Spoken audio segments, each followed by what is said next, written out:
One of the most underrated things when running your own business or working for yourself is the power of generosity.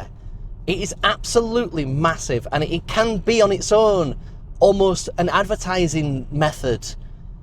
I'll tell you a story about how this worked for me. So I'm John. I own and operate Murgs. We sell weightlifting and CrossFit equipment online. There's no we, there's only me. It's just a habit. So I've been full-time for about 2.5 years and in business for maybe 8. I've sold about £1 million or dollars worth of stuff. It's not a big deal. So be generous. And I say this because it's paid dividends. One, I am a rather generous person. I like to share things. I like for others to enjoy things that I'm enjoying. I think it's great. And you can do that in business. You would be surprised how many famous or influential people will accept your offer for free things. It's amazing. It's really remarkable. And it works great. One really, really good example, Joel Dommett, who is on ITV's The Voice. He's been on I'm a Celebrity. He's a big deal in the TV space. One time I saw him doing some lifting. I was like, hey Joel, DM'd him on Instagram out of the blue. Man must get hundreds of DMs every day. Sent him a DM, say, Joel, do you need some more lifting equipment? How are you getting on? And he was like, I'd love some. And I was like, sorry? Joel Dommett's like, yeah, go on then. So gave me his address, sent him some stuff out. Where's our stuff? Why? Because there were no strings attached. I said that to him. I said, there's no strings attached. I'm not sending you stuff for my own sneaky promotion. It's not so I can get content out of you. It's not so I can get... It's because I want people that I admire and I respect and I really like to wear the things that I make and sell. That's it. There's a big part of it that's just, that's cool. And don't get me wrong, as much as I'm not going to use that for... I'm not going to take a video of his and use it on an advert. You know, I'm not going to try and steal his intellectual property. But, you know, if he puts a story up, I'll share it. Fine. That lives for 24 hours and it's gone. But the thing I really like is somebody who has such influence over others being in the gym wearing our stuff. Why? Because they like it. You know, Joel's not paid to wear it. Joel's not got no sort of sponsorship agreement. He might not even wear our stuff right now. I don't know. But at the same time, it was really cool to be like, hey, Joel, do you want some stuff? Here you go. Another one. Here's a good example. There's a brand called Represent, and it's a clothing brand. They are doing fantastic, amazingly well. One of the probably fastest growing brands in the UK. I'm guessing, I don't know. But I think at this point, they do about 100 million a year in sales. And you're like, wow, 100 million. And the owner is called George Heaton. Really, really nice chap. He's great. And one day I saw George doing some lifting. I'm like, hey, George, do you want some stuff? And he was like, yeah, go on then. So I sent George a box of stuff out and loved it. I sent him a box of stuff out with absolutely tons of things in. And out of the tons of things, he seems to wear the belt quite a bit. And he really liked the sweatbands that we do. So he was like, can you do me some sweatbands? I was like, sorry, for like Represent. And he was like, yeah. So I spent a few months with George working out these wristbands, got everything dialed in and sorted, and now we're a supplier to Represent. I supply Represent with wristbands. If you go to Represent's website and see wristbands, they're made by me and my network of manufacturers, and they're incredibly happy. I'm really happy. The manufacturer's probably thinking, this is great. Everybody's winning, and all because once upon a time I sent some stuff out to someone who I thought were cool and that could wear it and look good in it. That's it. It's that simple. It's that easy. And you might think, oh, that is easy. Take a step back. How many messages have I sent? Lots and lots. Lots and lots. I send messages to all sorts of people. There's another one. Adam Collard used to be on Love Island. He has best part of 1 million followers. I think I once saw him wearing some Murgs gear. I think he had some Murgs knee sleeves on, or there was something in the back of one of the shots. Now I send Adam gear. I sent him a DM, said, Adam, do you like the stuff? Do you want some more? And he was like, yeah. Sent him some stuff. We had a little mini collaboration where we made some custom knee sleeves with his branding on and things. This all happened again, just from sending someone a message, being friendly, being like, I really like you. This is not a marketing thing. Do you want some gear? And you just think, wow, it's so simple. It's not easy. It's simple. But there's nothing to stop you from doing it. There's just going to be, you'll send 50 DMs out to different people, and there might be 3 that get back to you. one of them might say, no, thank you. One says, yeah, maybe another time. And one will say, yeah, sure. Just try. You've got to give it a go, right? And sometimes it pays off. And now we're a supplier for Represent. And I say, there's only me. To the point where sometimes at Represent, they get a bit mixed up because it's a strange thing that I'm sourcing for them. But I've sourced the products where they don't make much profit. No, not at all. They make a good profit in terms of percentage, but they don't make a good profit in terms of like gross profits. Represent get the profits. That's how this business model works. Represent, you guys get stock and you get to make the profit on it, and I just make a little tiny bit now and again when you place an order. So yeah, give to people, be kind, be generous.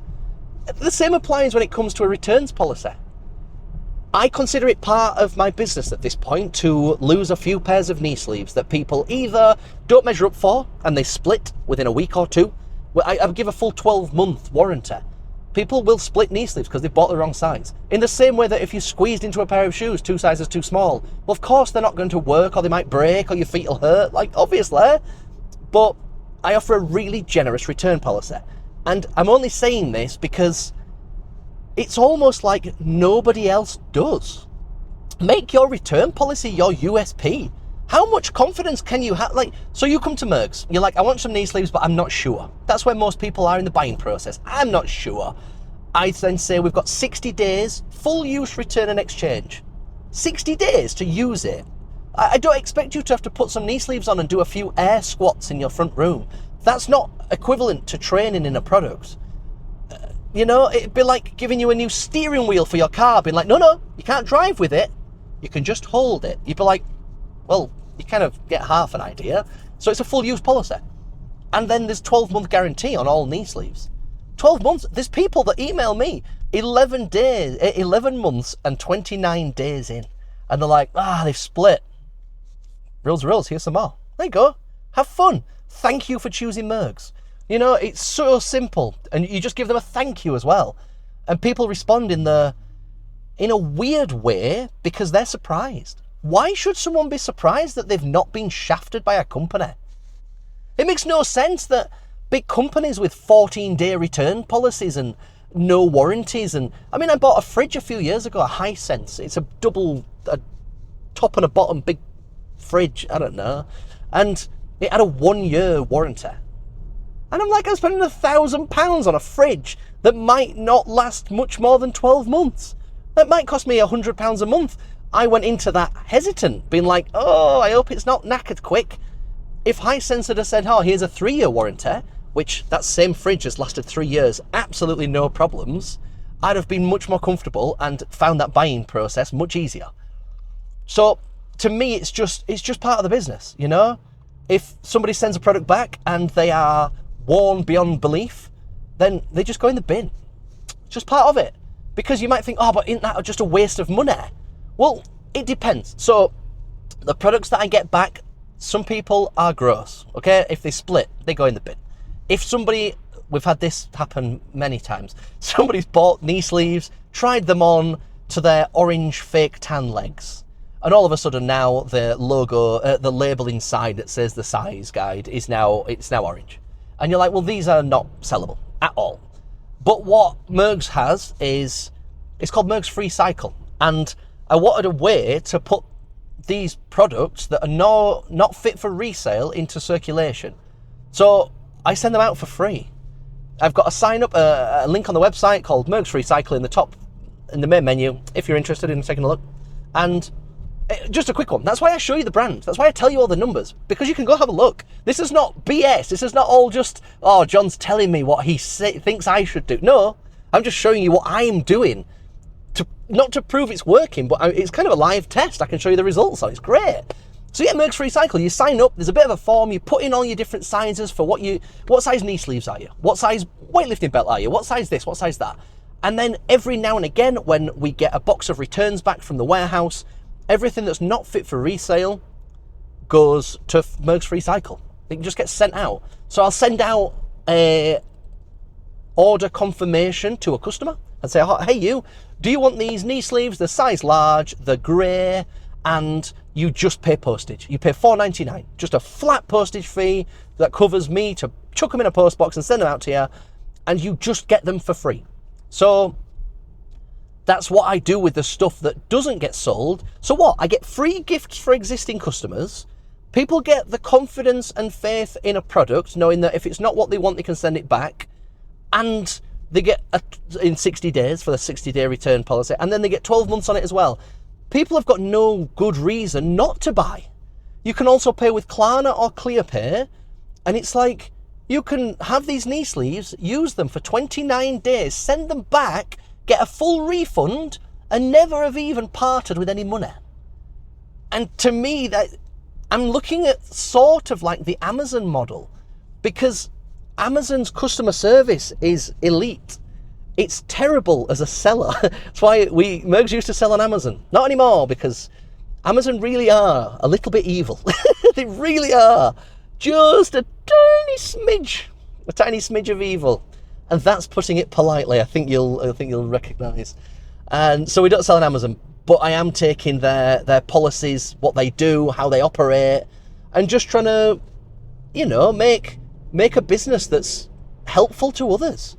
Is that not the point of business, to help others for money, right? And why would the service not qualify as that? So give to people you admire, give to people that you're like, wow, that's cool. There's people in there that I've never given to, and they'll tag me in stuff. Like, I think it might be Vicky Fleetwood. She might have played rugby for Team GB. I'm thinking this was quite a few years ago we chatted. And she just posted a thing one time I think she tagged us in with some lifting straps. They might not have even been hers. They could have just been a friend of hers. And I sent her a DM saying, hey, I like them lifting straps. Do you want some stuff? So sent her a load of stuff out, and that's worked so well. The same applies to CrossFit gyms. If you want to get into a CrossFit gym where the customers are, give them a free sample. If you want to work with a gym, go and find an owner, find a coach, find a manager, find someone with some sort of authority in that environment, and send them some stuff for free. Similarly, a friend of mine, Jason, sells candles. He's probably thinking, John, will you stop talking about me and my candles? Suffolk Candles, go buy some. I'd say, what a great way if you approached a venue and you were like, look, I want to start, I've got a wholesale thing, we're going to start doing this for weddings. Send the manager, send someone something. Another example, there's, I won't share too many details. There's a company that I work with in the UK where I buy some things from, and the sales rep from there was like, oh, I'm your account manager. I find it really cool that this is what you do. I've been looking to buy some knee sleeves recently. I said, interesting. What's your size and what area do you live? Sent him some out completely free, just out of the blue. There were no requests, there were no nothing, and there were no expectations. I sent these out just being nice, being like, look, you can, there's no harm if we can be friends, right? Here's some stuff. And then the next week, there was different tiers for pricing. I got put onto the best pricing with the lowest costs. I didn't ask for it. It's nice. I'd have never Did I want that? Yes. Was that the purpose of sending the stuff out? No. Was that a happy accident that it all worked out well just from a bit of generosity? Yeah. I helped him, he helped me. But when it all starts from a wholesome place of, here's a thing for you, with nothing in return. Because if you start sending things out with expectations, you'll have a bad time. Because other people aren't as excited to do your thing as you are. And I know that sounds weird, but you're out there promoting your product and service like, yeah, look at this. Other people are like, yeah, I guess I got given these, they're all right. And you're like, oh no. So if you give stuff out for free and let people, nobody would get something for free and then go on the internet and be like, these are terrible. Unless it hurt them or really injured them in some way. So sending something out, you'll either hear nothing or you'll hear good things. And I think that's a win. Is that not a win? Like I say about getting into contact with some real big names just from being kind. And there's no reason anyone can't be kind. It's just an advertising expense, isn't it? It's just, I've run Facebook ads in the past where I've paid £50 to make a sale for £60. Well, that's just a loss. Clearly, there's obviously no money there. So sending stuff out free of charge, sometimes it's just good. And it makes you feel good. It makes me feel good. I love it. I love gifting. Gifting's great, especially when it's unexpected. I had a customer, I think it was last week, and he was like, when's your tape coming back in? Because I've run out of tape and yours is the best I've ever used. I really need some. And I was feeling generous, and I was like, oh, okay. Go on, buddy. And I was like, oh, okay, I probably have some at home. I'm always tripping over products and stock and tape and knee sleeves. And of course I am. I run and own the business. To me, I'm desensitized to it all. It's not clutter. I just have too much of it, too disorganized. So I was like, here, I've got at least a few rolls in my office. Do you want them? And he was like, oh my God, yeah. So I got every roll of tape I did and sent them out. Even then, some people would be like, you didn't even charge for postage? Oh, sorry, but yeah, and people would be like, you didn't even charge for postage. You just lost money on that. And it's like, yeah, but also what's wrong with rewarding someone who is a keen customer who's like, I want to buy your things. And you're like, no, have some for free. I don't have any to sell you. What a crazy thing to happen. If you did that with anyone, like you go into, I'm trying to think of a shop where you'd go, when you go into Asda and you're like, oh, have you got any more of these milkshakes? And they're like, nah, but you can have this one that fell out of a multi-pack. You'd be like, oh, I mean, great. So that's what I try and do with other people as well. I'm sorry, this is a crazy little back road. There's roads that are shut and I'm all over the place. So give things, give more, give to people. Don't give to everyone, because everyone will take your things. Give when it makes sense. I get asked literally every single week between, 3 and 5 times, hi, can I have some prizes for this event that I'm doing? My first question is, how many prizes do you want? And sometimes the answer is 48. You want 48 prizes? And bear in mind, when a CrossFit event runs an event, they're getting paid. So customers will pay the CrossFit event to attend, and then the CrossFit event comes to me or other big brands. I'm not a big brand, I'm just me. But they'll go to CrossFit brands and be like, hi, do you want to support this event? Which means, can you give us some free things?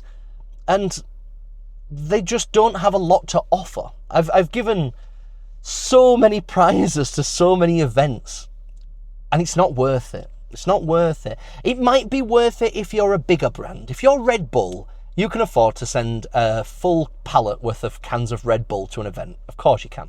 You're probably thinking that's going to cost us 80 quid and we do 6 billion a year. That's probably fine. But giving to these events doesn't yield many results. So be comfortable saying no at the same time. Be happy to give, but don't forget when people come asking, that's normally because it's in their best interests.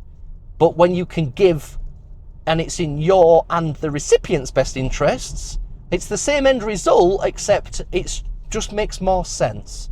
I hope that made sense, because yeah, you guys are smart enough, you know what I mean. So people will come asking. When people come asking, it's not normally for your benefit. So anyway, that's all for today. Give more, be generous, be kind. It won't cost you as much as you think. The same with the returns policy. The 60-day full use returns doesn't get abused like you'd think. It really does not. People have said that in the past. Oh, don't people just buy them, use them and send them back? No. I'm sure a few do, but it's not like it's a consistent problem. It's not like it's a continual issue. It's a one-off, and it's just part of doing business. So, but at the same time, I think that ties into whoever your customers are, whoever your target audience is. Who are you trying to sell to? Because that makes a big difference. I use this purely because I've got experience. If you're trying to sell something to gamers that are male between 15 and 20, you might find that they abuse the system more.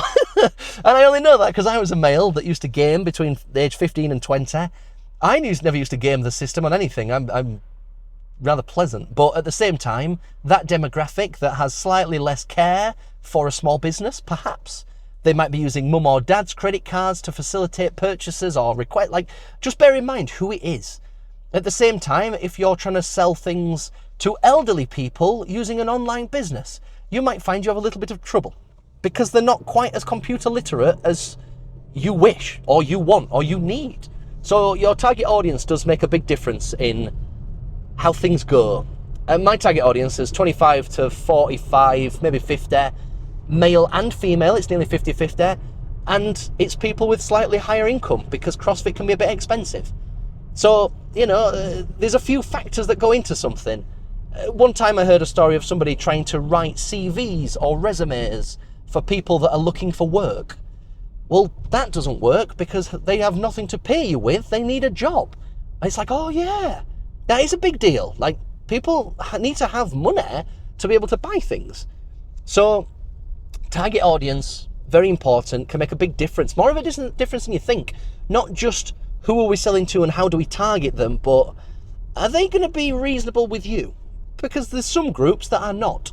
And this sounds awful, but sometimes selling products cheaper, I've had more things returned when they've been sale item or heavily discounted than I get when people pay full price.